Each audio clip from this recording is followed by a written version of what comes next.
दिल के मरीज बानी हो जनी बात कर गम के याद याद का दिलावेलो जे भूल गइल हमके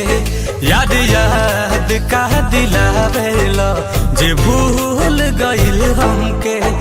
इग्नोर कर तानी उ बेवफा सनम के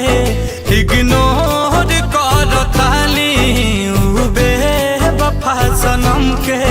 याद याद का दिलावेलो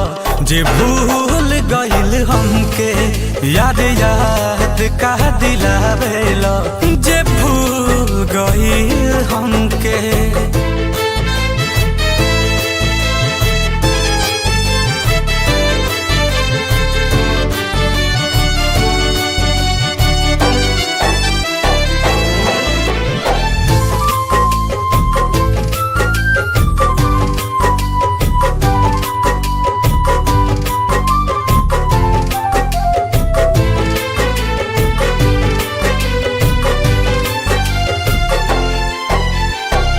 जेकरा इंतजार में बा तरसल निगाह हो दूरे से देख के बूता बदल लेला राह हो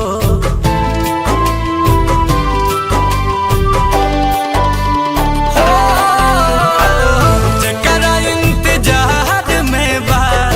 तरसल निगाह हो दूरे से देख के बूता बदल लेला राह हो भगवान के कसम बा चहले रही जन्म से भगवान के कसम बा चहले रही जन्म से याद याद का दिलावेलो जे भूल गइल हमके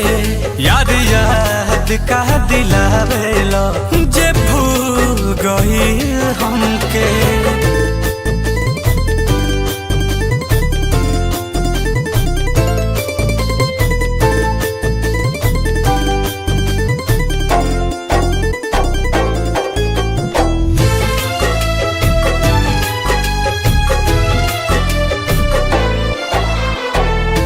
मनवा बेचैन होके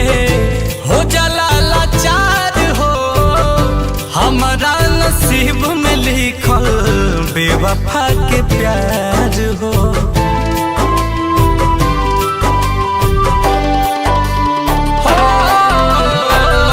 मनवा बेचैन होके हो जाला लाचार हो